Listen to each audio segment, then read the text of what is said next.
Hola, ¿qué tal amigas y amigos de Detrás de Cancha Radio? Estamos ya con un nuevo episodio, hoy con un amigo de la casa, entrenador, fue jugador argentino cordobés. Él es Cristian Agüero. Cristian, bienvenido a Detrás de Cancha Radio, ¿cómo estás? Alejandro, abrazo grande como siempre, placer de estar en tu programa. Y bueno, nada, acá pasando esta cuarentena que Dios, la vida y las circunstancias nos han llevado para protegernos a nosotros, proteger al medio ambiente y bueno, esperando volver a la normalidad lo antes posible. Precisamente, ¿no? ¿Cómo estás llevando la cuarentena? Entendiendo que bueno, que como hombre de fútbol, me imagino que lo debe estar extrañando a morir. Sí, muchísimo. El fútbol se extraña, es el primer amor de todos los que hemos tenido la suerte de vivir y sentir esto de esta manera y bueno, extrañándolo más que nunca el fútbol.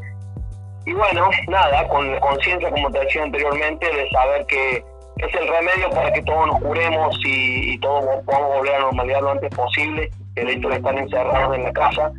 Y bueno, ahí vamos, tratando de llevar lo mejor que se pueda, dándole prioridad a la familia, dándole prioridad a los estudios, a seguir estudiando, a seguir alimentando un poco la sabiduría y las cosas que uno ha aprendido en todos estos años. Y bueno, ahí vamos, llevándole lo mejor que se puede. Cristian, naciste en Córdoba. Córdoba. Una ciudad futbolera. Sí, muy futbolera. Bueno, tenemos la posibilidad de tener muchos equipos.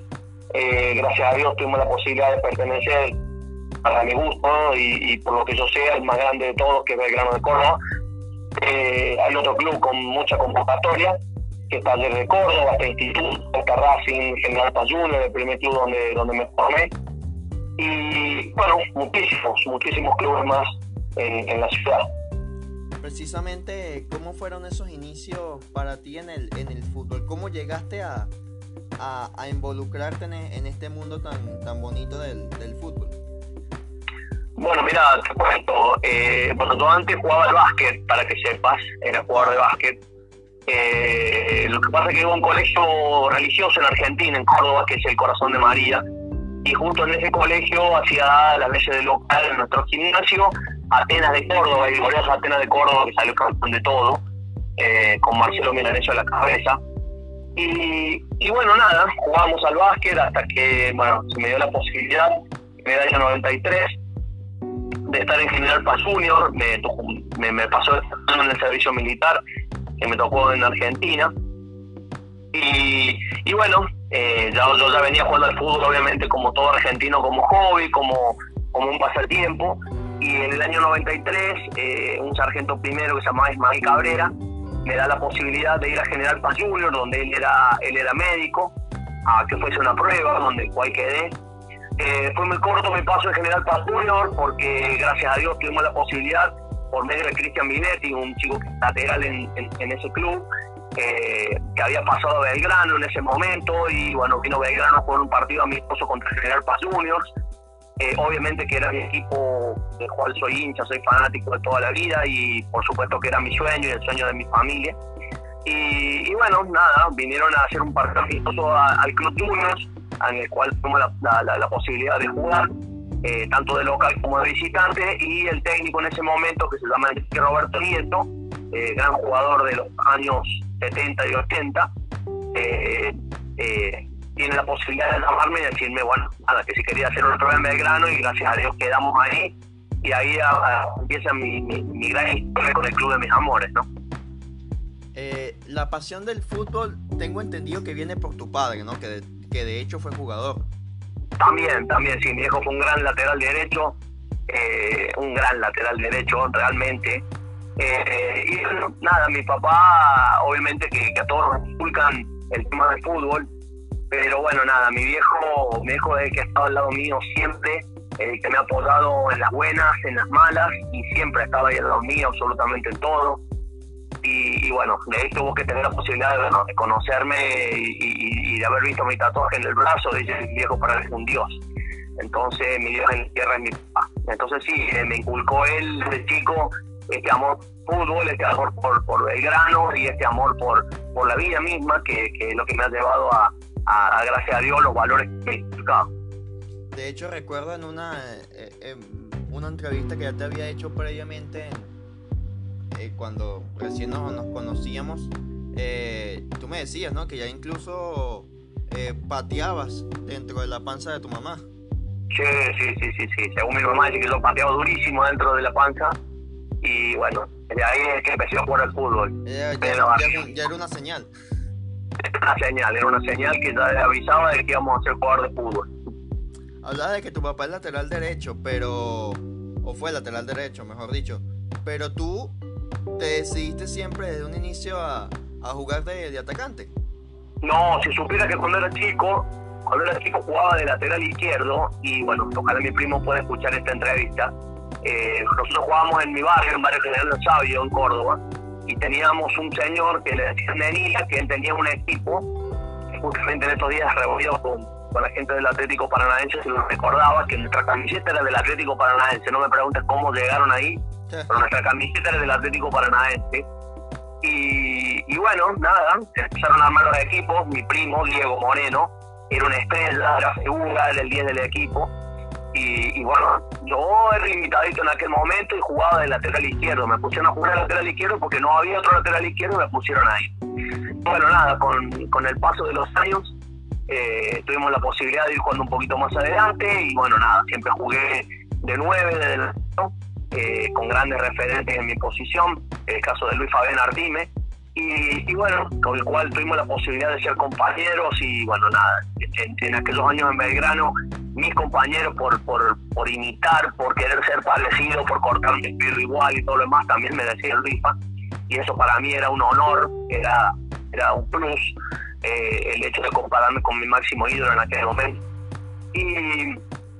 Y bueno, nada, después con los años fuimos atrasándonos un poquito porque ya veíamos desde otro punto de vista. Terminé jugando de volante ofensivo, de enganche, de media punta o de falso 9, como le dicen ahora.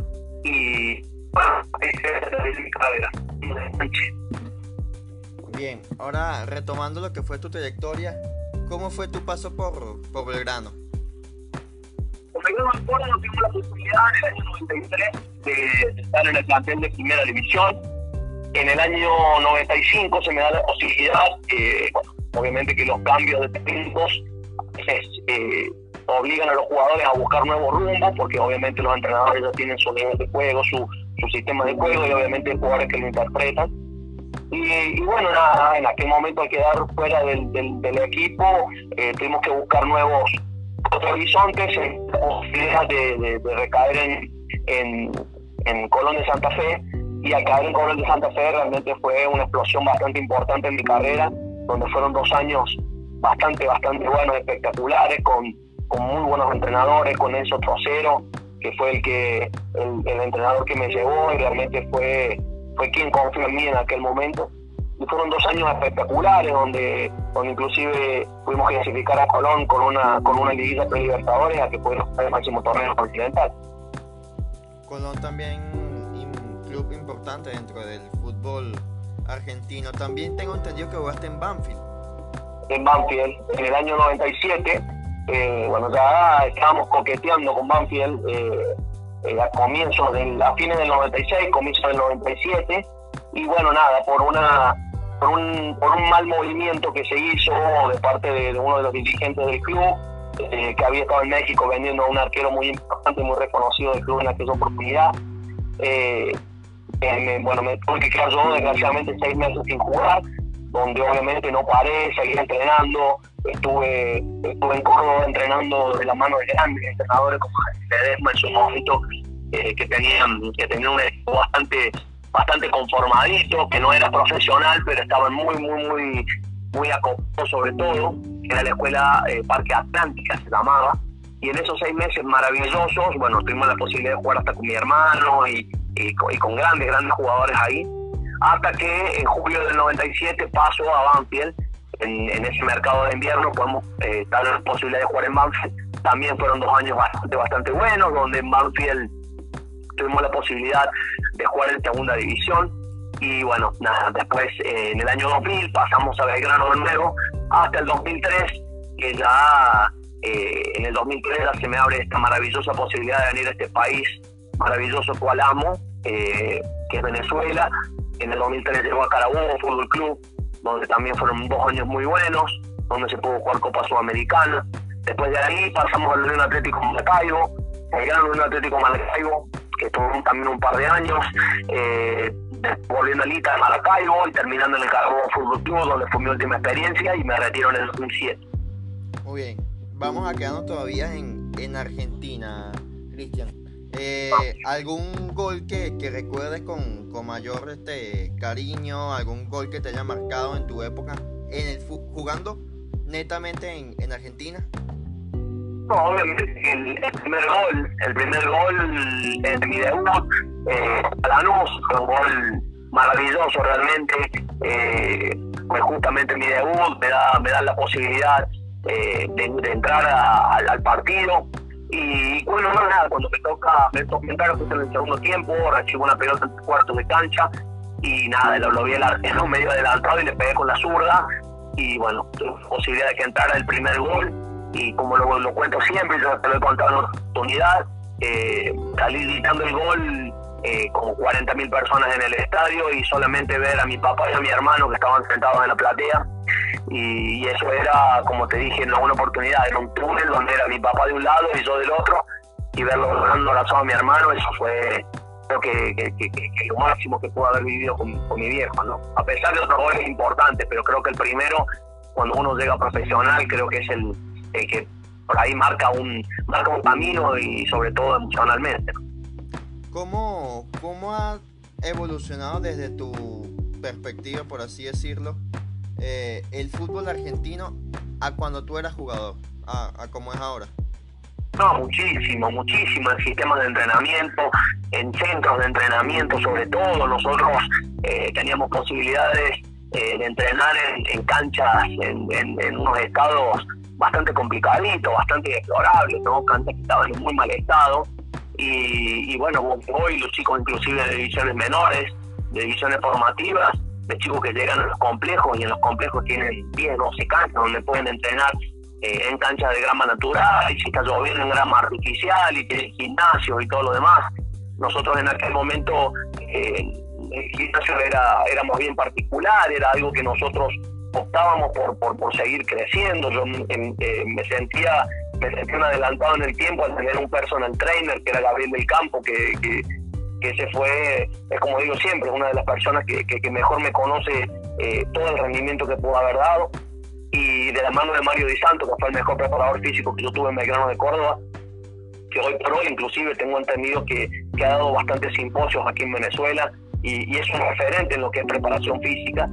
Y bueno, nada, de la mano de Gabriel del Campo teníamos un plan de entrenamiento aparte del normal, que era en aquel momento el entrenamiento técnico-táctico del club. Y bueno, pero nada que ver, hoy por hoy ir al gimnasio es una obligación, es parte del entrenamiento, y los entrenamientos son totalmente distintos a lo que nosotros hacíamos cuando empezábamos, en otras épocas. ¿Y algún compañero con el que siempre disfrutaste estar en cancha? Muchos. En Argentina me tocó compartir con Jorge Trejo, con Leonardo Torres, con la Tota Medina, que después fue campeón con Boca, con varios jugadores de mi época que realmente fueron grandes compañeros, con Darío Zárate, con Serrucho González, que es un chico que también había salido de River, estuvo en Belgrano, jugadores que realmente daba gusto jugar en la época de Belgrano. En la época de Colón de Santa Fe me tocó compartir con Marcelo Saralegui, con el Turco García, con Nelson Agoglia, con el Pampa Gambier, con Pedro Uliambre, con jugadores, con Dante Unali, con Leo Díaz, que era el arquero. Me ha tocado realmente compartir con grandes planteles. En Banfield me tocó con Cristian Luchetti, que hoy todavía sigue en actividad con Atlético Tucumán. Me tocaron jugadores realmente donde después se hizo una amistad a la larga, y el que lleva la bandera de todo esto se llama Mariano Campodónico, que realmente ha sido mi hermano, que justamente jugó aquí en Venezuela en el Caracas Fútbol Club. y realmente él ha sido uno de mis grandes compañeros, sobre todo, que hasta el día de hoy seguimos hablando y hasta ahora estamos amistando. Qué bueno, qué bueno. ¿Y algún técnico que te haya marcado en esa etapa? Muchísimos. Bueno, Enrique Nieto, por haberme dado la posibilidad de entrar al club que amo.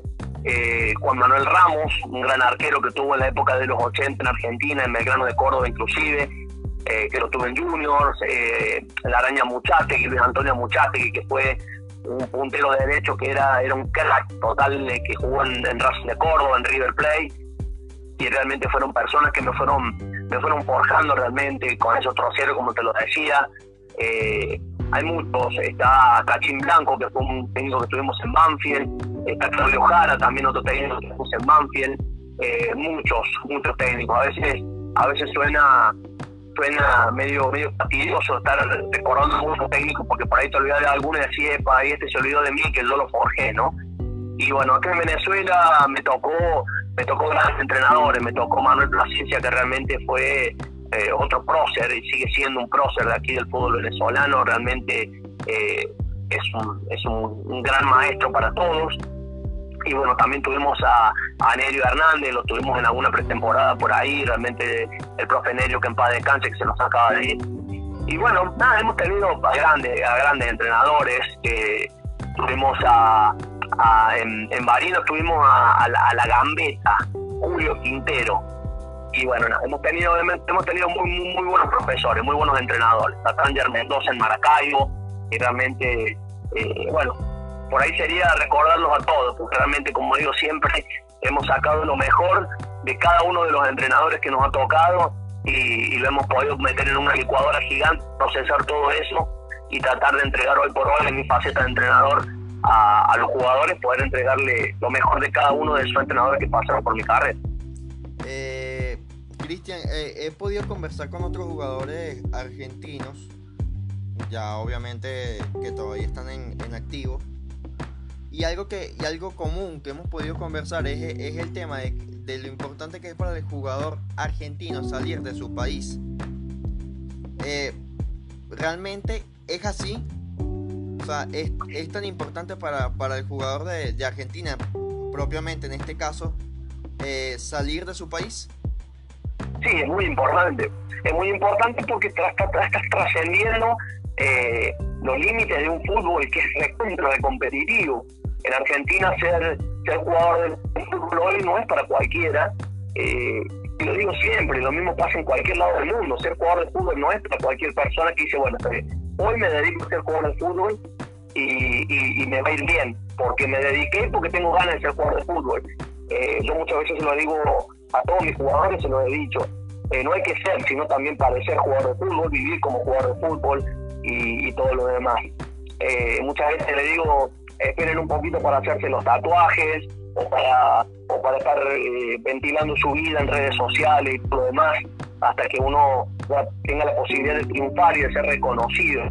Entonces, hoy por hoy salir del país de uno es un paso bastante importante, como te decía anteriormente. Primero, porque está saliendo de una competencia crudísima, y segundo, porque los otros clubes que te están pidiendo de otro país es porque algo vieron en vos. Entonces, es dar un paso más en la carrera, es un paso más de superación, y realmente es importantísimo. ¿Y cómo fue esa llegada tuya a Venezuela? Acá en Venezuela a mí me va a buscar una persona que se llama Ender Namías, un emisario que mandaron de aquí de Venezuela, del Carabobo Fútbol Club. Tenía buenos minutos en Milano, había tenido muy buena temporada del año 2003, estando en segunda división. Y bueno, nada, me llamó esta persona primero, me dijo que me iba a ir a ver, y bueno, nada. Realmente fueron los últimos partidos míos en Belgrano que fueron bastante buenos, inclusive con algunos goles. Y se acercó a mí y me dijo si quería tener la posibilidad de venir aquí a Venezuela, que había un club que estaba bastante interesado en mí. Y realmente con 29 años que tenía en ese momento, dije que era el momento para salir un poco del país. Ya estaba en un momento dado en el que quería salir yo también en lo personal de Argentina, y quería conocer otra cultura, quería conocer otro país y realmente tenía muy buenas referencias en ese momento de Venezuela y obviamente imposible decir que no a una propuesta como esta del Carabobo Fútbol Club y gracias a Dios pudimos recalar acá. Y bueno, ya hablando propiamente de esa etapa acá en Venezuela, ¿cómo fue? ¿Cómo fue esa primera experiencia?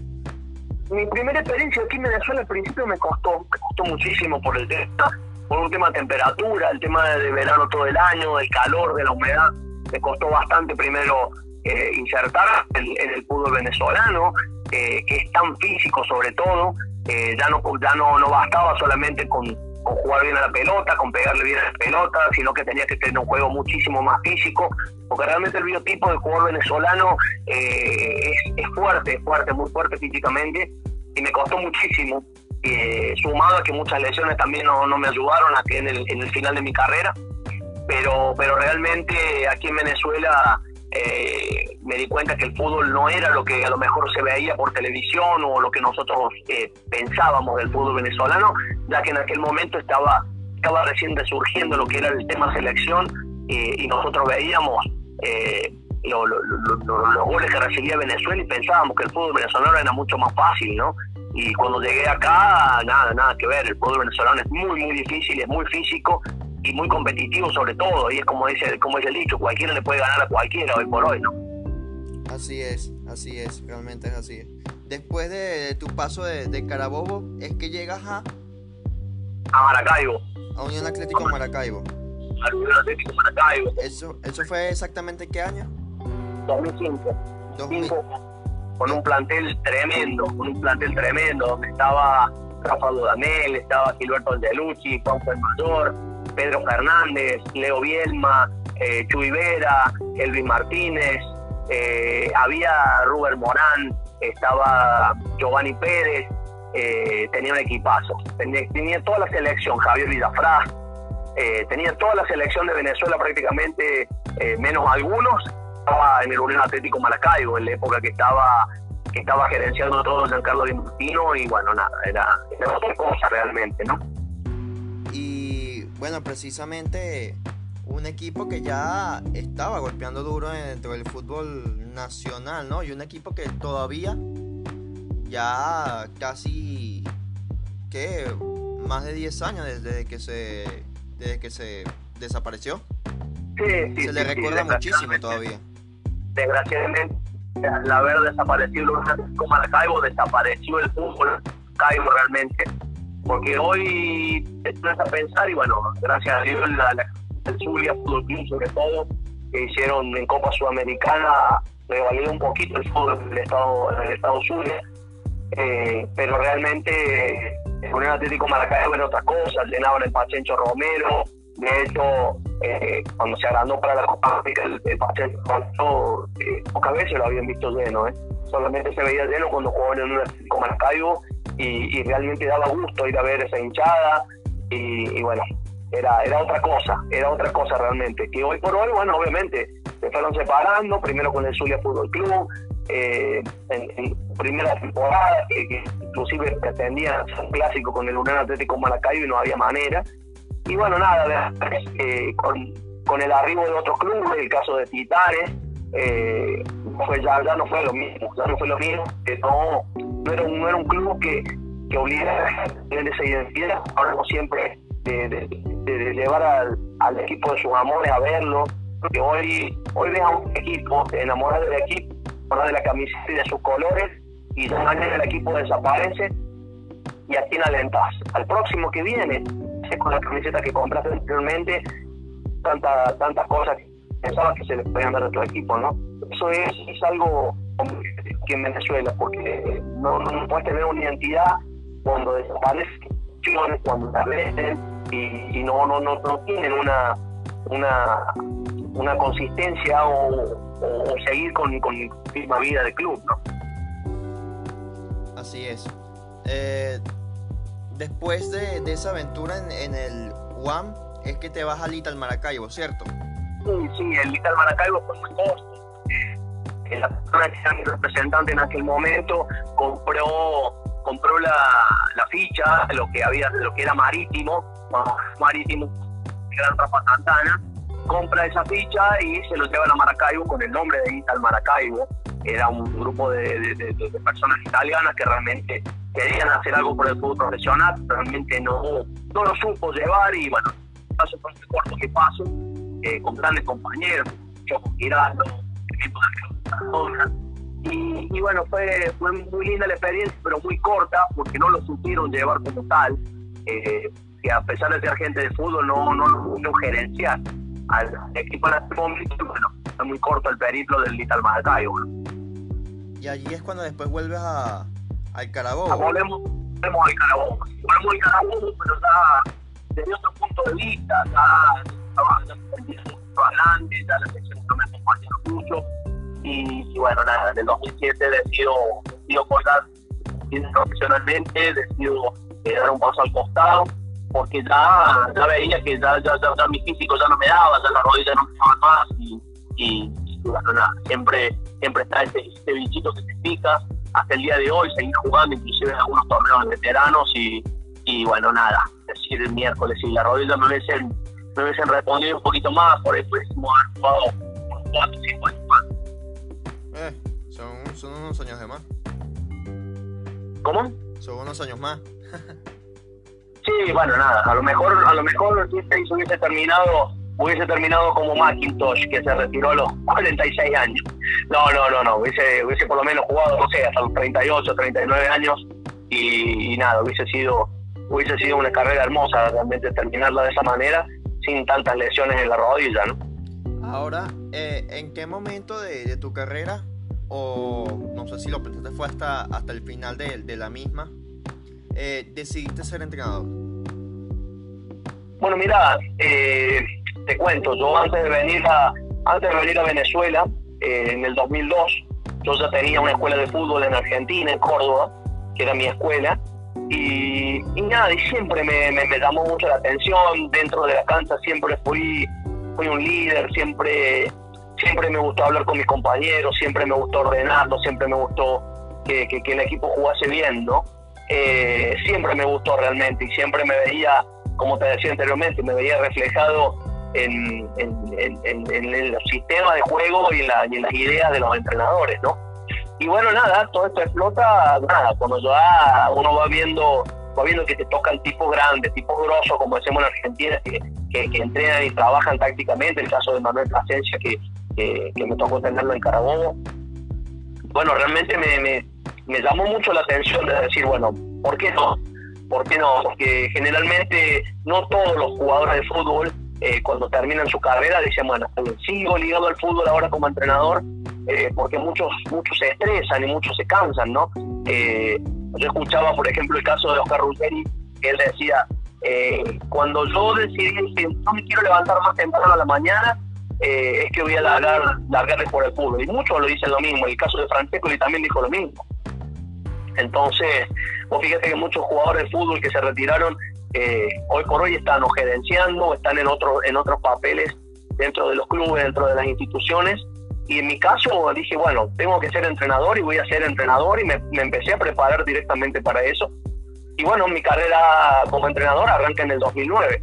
Entonces me tomo esos 2 años sabáticos en donde me preparé, donde estudié, donde estudié otra cosa, fui administrador de empresas, y hasta que dije, bueno, voy a empezar a trabajar como entrenador primero, y bueno, nada, empecé a hacer el curso, y bueno, hoy me encuentro con 46 años y siendo entrenador profesional, ¿no? ¿Y cómo ha sido esa experiencia ahora desde los banquillos?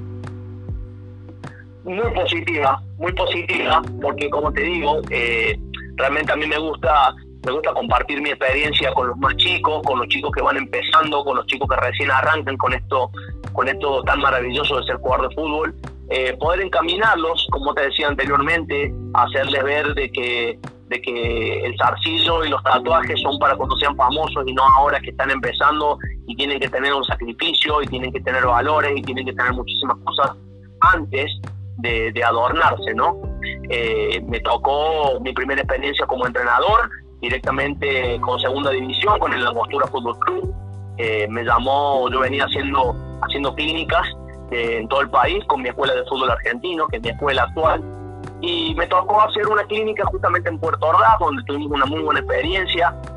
me llama el presidente en aquel momento de la Angostura Fútbol Club, Hugo Mujica, que hoy es el presidente de Chico de Guayana y de Atlético Furrial. Y bueno, nada, me ofreció la posibilidad directamente de que dirigiera al primer equipo de Angostura en segunda división en el torneo de adecuación del 2015, donde nos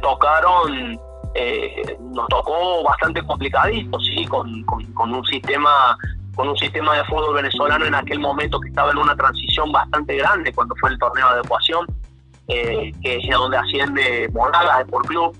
Y bueno, nada, tuvimos grandes jugadores, a Nico Macia, a Denis Castillo, hemos tenido grandes jugadores realmente que estuvieron con nosotros.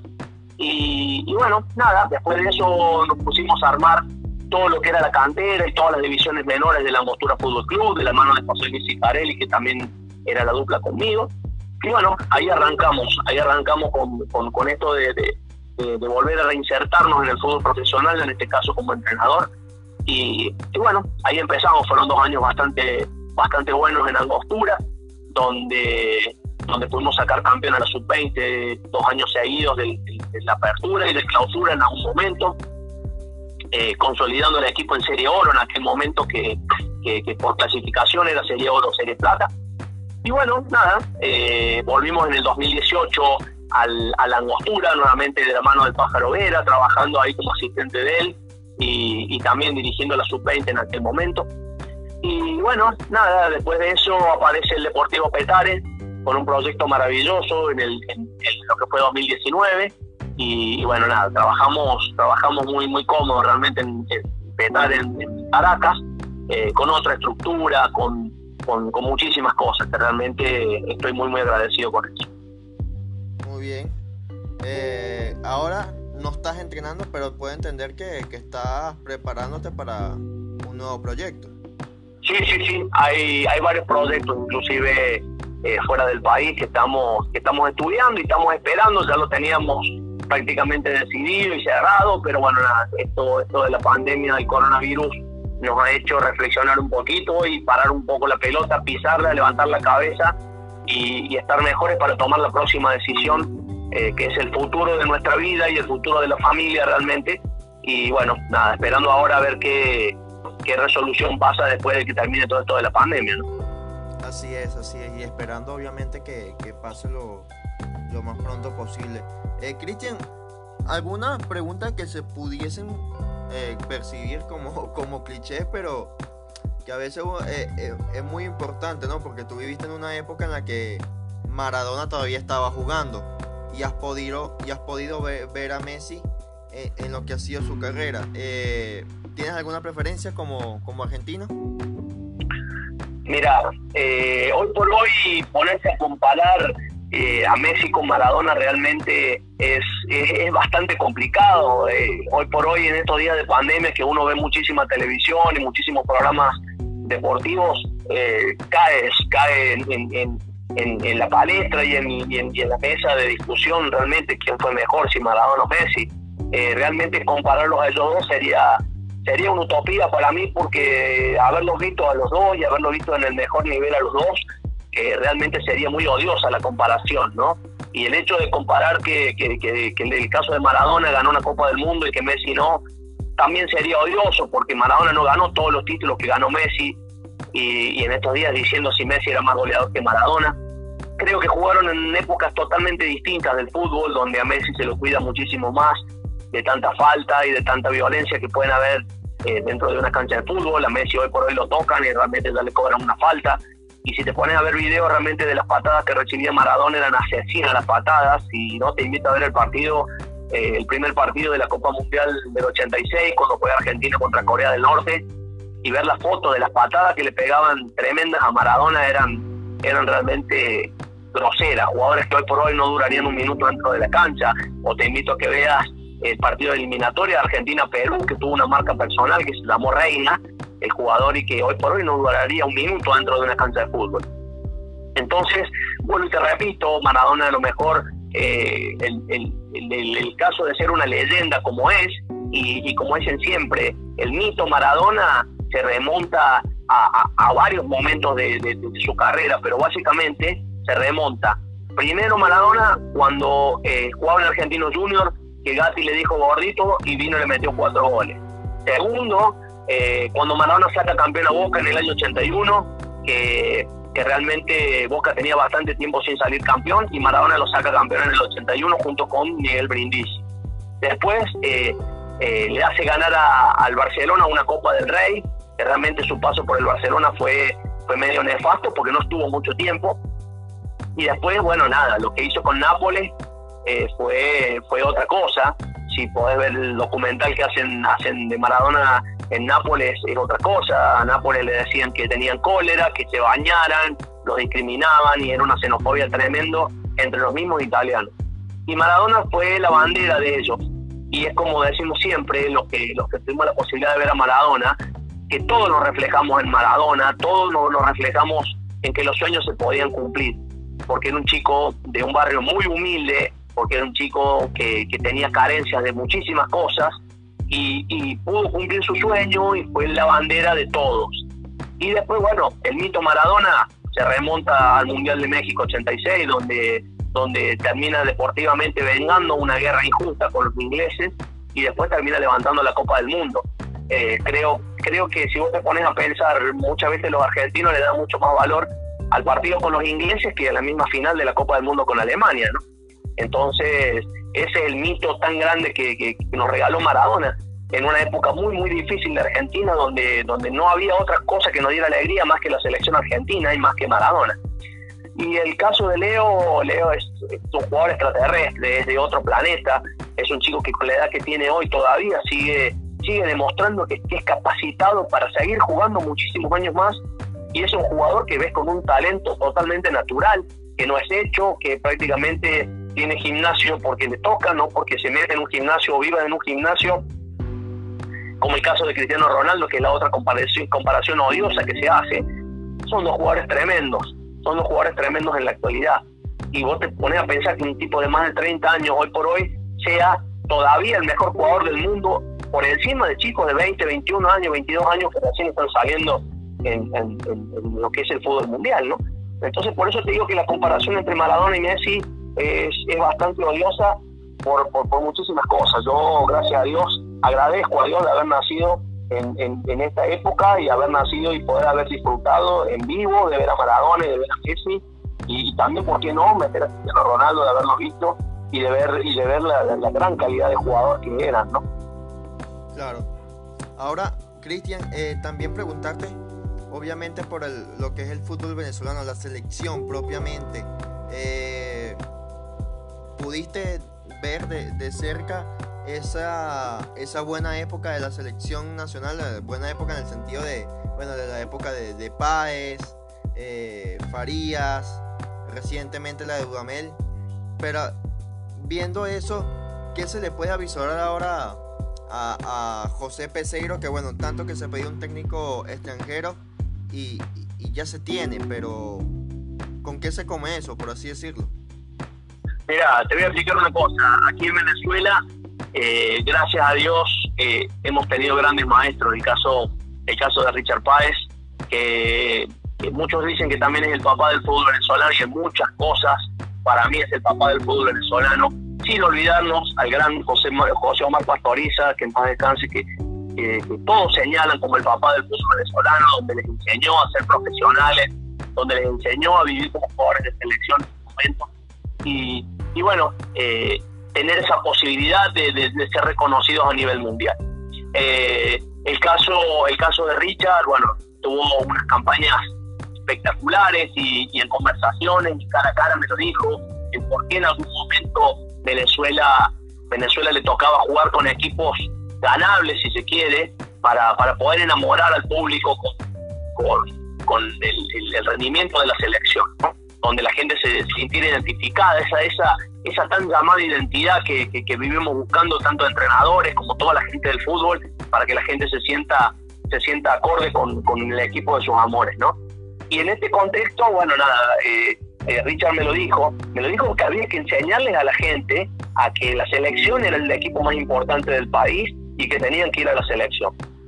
Entonces, pero desgraciadamente pasa que eso está en el ADN del venezolano, que que es ahí un triunfalismo que lo vivo criticando y lo hemos hablado en charlas de café nosotros juntos, lo hemos conversado, ese triunfalismo que te lleva a que todo el venezolano es hincha del Gitana, es fanático del Madrid porque sale campeón todos los años, o del Barcelona, o de Hamilton en la Fórmula 1 porque sale campeón, o del equipo de turno de la NBA.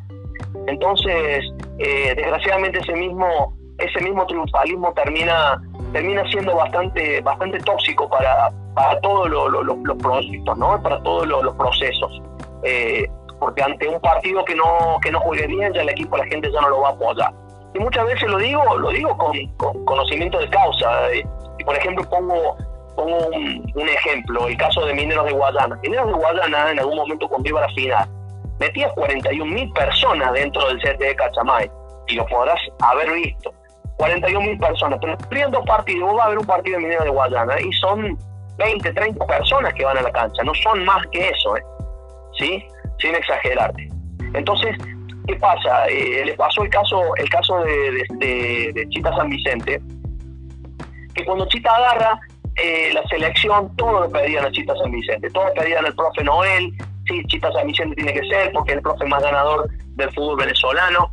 Y bueno, nada, cuando se le dio la posibilidad de ser él el entrenador, y a veces los resultados no acompañaban, ya la gente lo silbaba. Sí. Y eso es lo que la gente debería entender, el venezolano normal, el venezolano de a pie, como decimos nosotros en Argentina. Que deberían entender que los procesos también llevan con derrotas. Con la derrota también se aprende, como me gusta decir a mí, que en el fútbol se gana, se empata y se aprende. Y al tener una derrota que te enseña, hay que tratar de entender que los procesos son largos y que también incluyen las derrotas. Entonces muchas veces el venezolano es complicado de entender en eso, que pretende que cada seleccionador que agarra el equipo ya tiene que clasificar al mundial y ya tiene que tratar de salir campeón del mundo, y bueno, ahí vamos. El caso de Rafa Dudamel hizo un trabajo bárbaro en la selección y también se le dio muchísima identidad este último tiempo a la selección. Lo que pasa es que, bueno, nada, lo que pasó fue un cambio de aire para Rafa, y lo hizo en un momento dado que yo creo que no lo tendría que haber hecho, porque venía llevando más o menos la selección a cierto nivel con jugadores del extranjero que estaban jugando ya, y sumado con algún que otro jugador de aquí del fútbol local que lo venían haciendo muy bien. Entonces, es un trabajo hacia abajo, de divisiones menores, de categorías, selección sub-17, sub-20, sub-23, sub-15, y bueno, es algo completo. Ahora hay que ver cómo se va a manejar este entrenador nuevo, Peseiro, con el tema de las otras categorías de selección. Porque Rafa yo tenía un trabajo estructurado con Piedrahíta en su momento, con Arleto Buenacorso, con gente de confianza que realmente venían haciendo muy bien el trabajo. Y hay que ver cómo van a quedar esos entrenadores, o si van a quedar el tema de Peseiro. Porque no te olvides que todo el mundo le apunta a clasificar al próximo mundial. Pero hay que ver el proceso de qué jugadores son los que van a ir para allá. Porque ya los arangos no están. Y hay muchos jugadores que ya no están, que eran de los procesos anteriores. Y ahora todos estos procesos son los chicos que vienen surgiendo ahora, chicos de categorías menores, y chicos que vienen haciendo muy buen trabajo, muy buen trabajo. Y hay que ver cómo van a llegar a eso.